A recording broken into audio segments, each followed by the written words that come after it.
Bueno, hoy se revisará el tema referente a articulaciones del miembro inferior.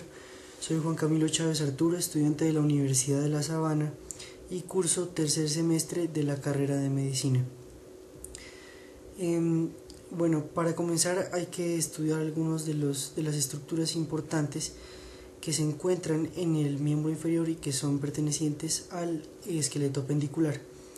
Entre ellos están los huesos coxales, la sínfisis del pubis, que es una articulación del tipo de las anfiartrosis cartilaginosa y del género de la sínfisis.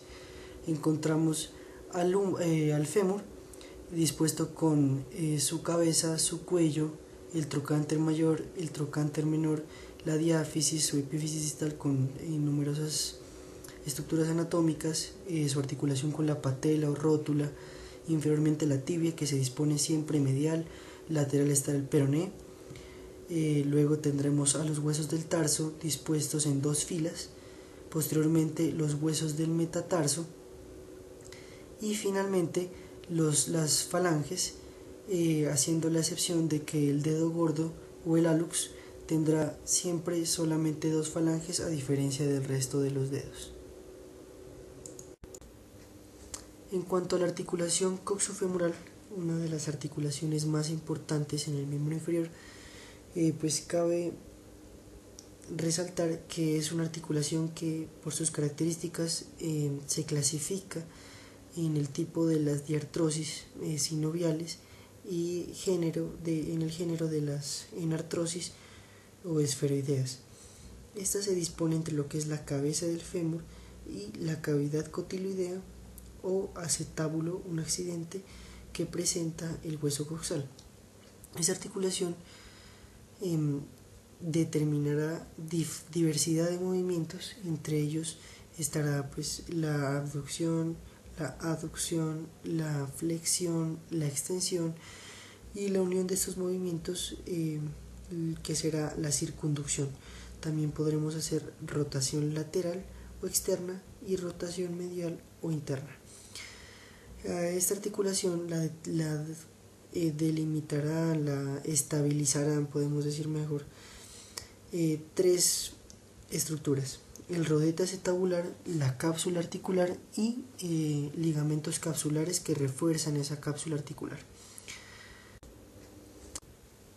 Y para hablar de dichas estructuras tenemos que hablar acerca del acetábulo, pues el accidente que presenta el hueso coxal y que presenta diferentes partes, entre ellas la ceja acetabular, que será pues el mismo borde acetabular, la fosa acetabular, donde tendrá inserción el ligamento redondo del fémur, un ligamento que se dispone desde esta fosa acetabular hasta una tuberosidad que presenta la cabeza del fémur. La escotadura acetabular, que por la distribución del ligamento transverso del acetábulo se constituye como un foramen o agujero que permite la entrada de arterias nutricias y de nervios para la inervación y la irrigación de esta articulación. Y como estructura más importante encontraremos lo que es el rodete acetabular o carilla semilunar, llamada así por su forma, que estará provista de cartílago hialino, al igual que la cabeza del fémur, para la disposición de la articulación coxofemoral. En cuanto a la cápsula articular, pues es importante decir que ella se distribuye recubriendo la totalidad de la articulación y se dispone proximalmente desde lo que es el borde acetabular o ceja acetabular y el ligamento transverso del acetábulo, y distalmente lo hará anterior en la línea intertrocantérica, una línea que se dispone entre el trocánter menor y trocánter mayor, y posteriormente en la cresta intertrocantérica también, que se dispone entre el trocánter menor y trocánter mayor. Esta cápsula articular tendrá varios reforzamientos mediante unos ligamentos capsulares. Uno lo hará anteriormente y otros lo harán posteriormente. En anterior encontraremos el ligamento iliofemoral, un ligamento que se dispone como una Y invertida y que se inserta proximalmente en la espina ilíaca anterior inferior y distalmente en la línea intertrocantérica. El reforzamiento posterior estará dado por el ligamento isquiofemoral y el ligamento pubofemoral. El isquiofemoral se insertará proximalmente en el rodete acetabular en su porción isquiática y se inserta distalmente en el cuello del fémur. Por otra parte, y por último, el ligamento pubofemoral se insertará en la porción púbica del rodete acetabular y se insertará en la porción inferior del cuello del fémur. Bueno, anteriormente ya había hablado de un ligamento redondo del fémur que también colaborará para la estabilidad de esta articulación y pues claramente también el ligamento transverso del acetábulo que ya fue descrito anteriormente.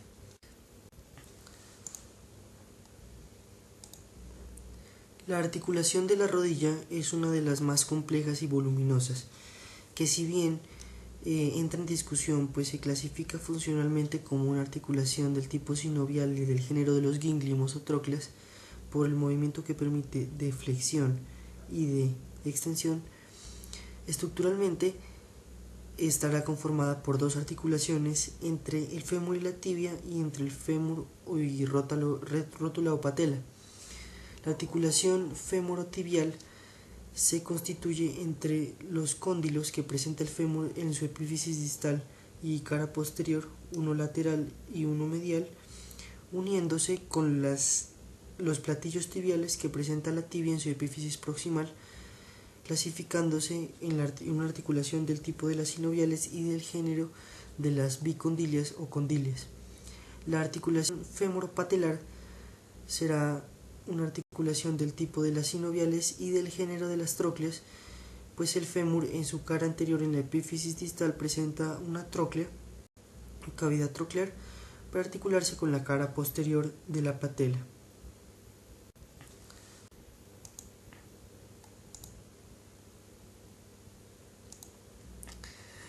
Los ligamentos intracapsulares, que son famosos, conocidos como el cruzado anterior y el cruzado posterior, es relevante decir de ellos que están dentro de la cápsula articular de la articulación de la rodilla, pero por fuera de la cavidad sinovial. Ellos se disponen el anterior entre una área que se conoce como área intercondilia anterior, que está por delante de las espinas tibiales anterior y posterior, y se dirige hacia el cóndilo lateral o externo de la epífisis distal del fémur.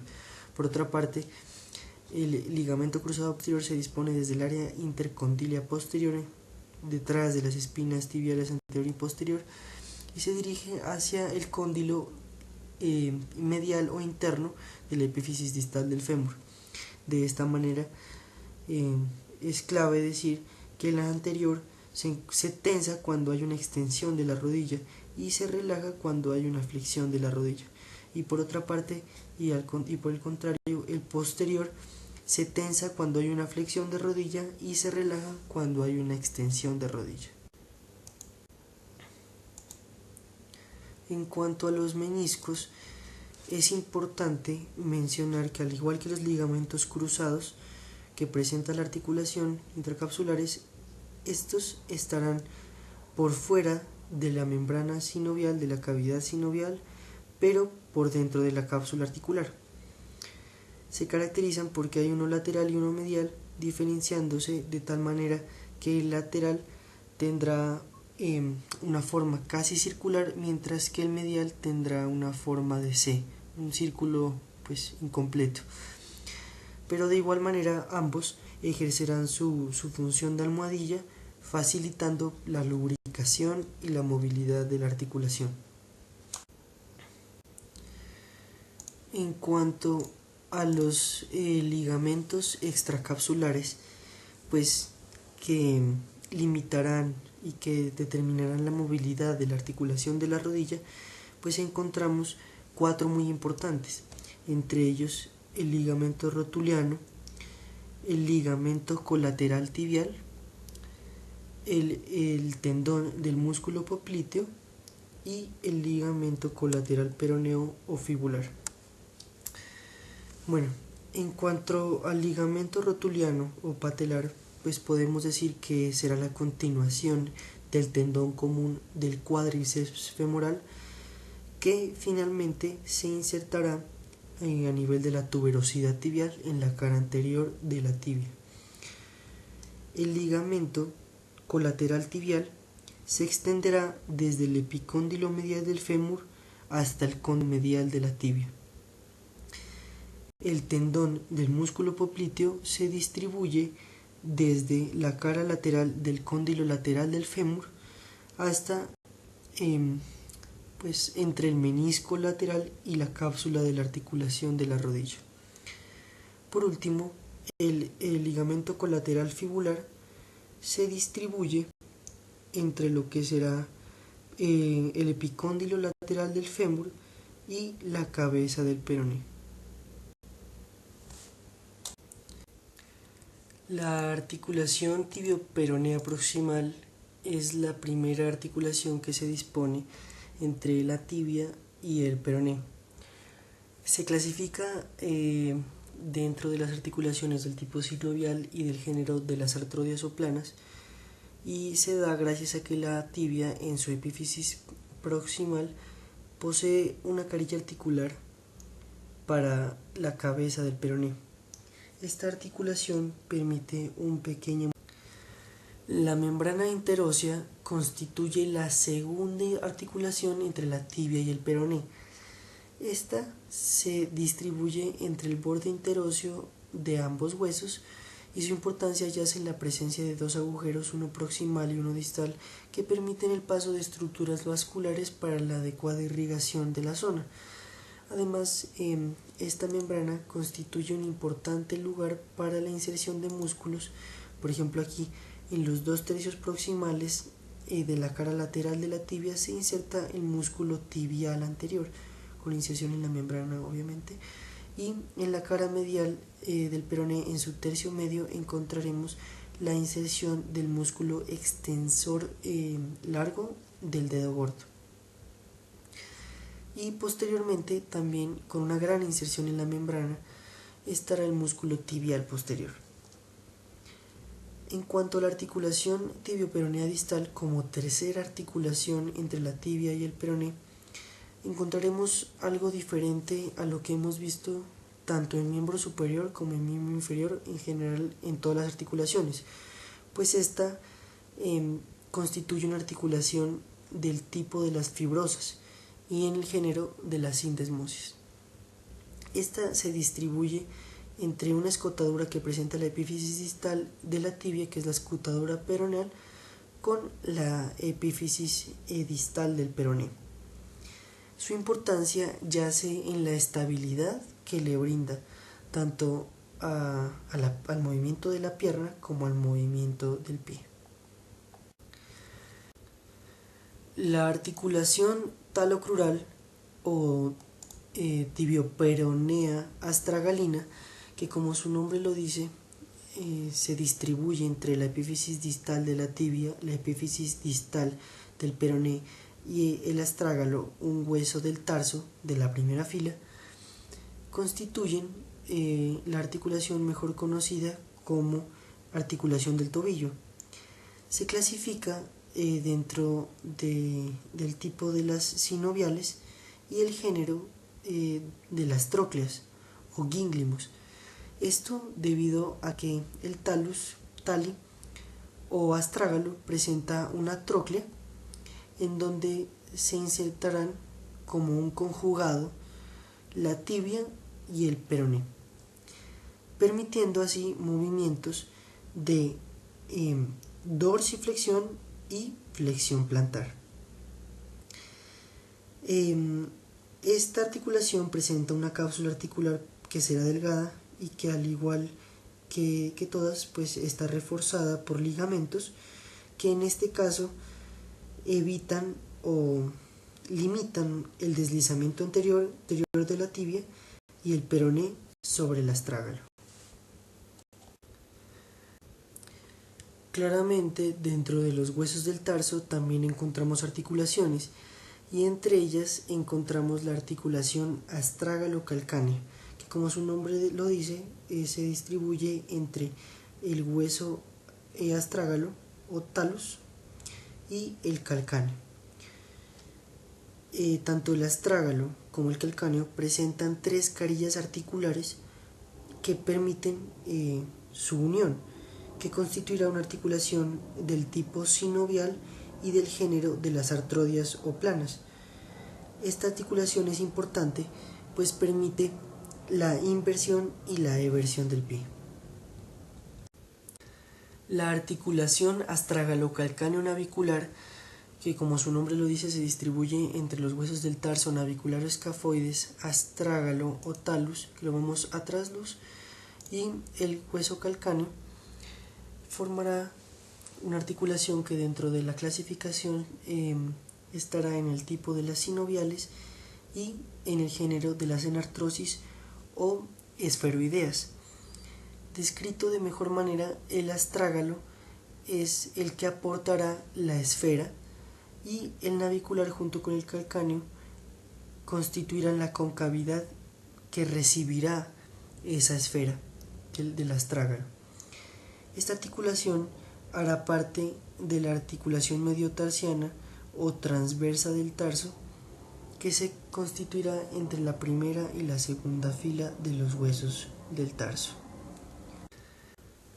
La articulación calcáneo-cuboidea, que se distribuye entre el hueso calcáneo y cuboides, huesos de la primera y la segunda fila del tarso, respectivamente, es una articulación del tipo sinovial y del género de la silla de montar ocelar o encaje recíproco.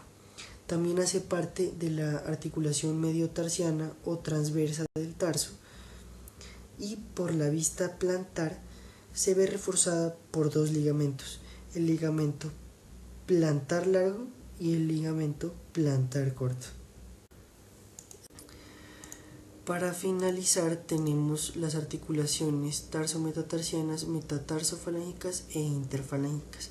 Las articulaciones tarso-metatarsianas, que se distribuyen entre los huesos del tarso de la segunda fila, como lo son la cuña medial, la cuña intermedia y la cuña lateral, y el hueso cuboides, junto con los huesos del metatarso, que serán 5.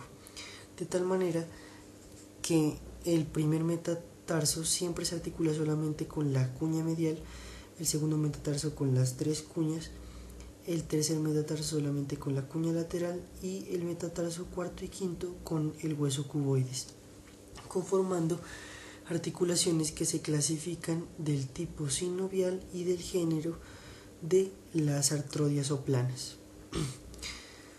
En cuanto a las articulaciones metatarsofalancicas, y haciendo una analogía con las articulaciones metacarpofalángicas en el miembro superior, puesto que presentarán la misma clasificación, serán del tipo sinovial del género de las elipsoideas o condilias. En cuanto a las articulaciones interfalángicas, independientemente de que el hallux o dedo gordo tenga 2 falanges y el resto de los dedos tengan 3, conformarán articulaciones que serán del tipo sinovial y del género de las trócleas o gínglimos. Muchas gracias por su atención.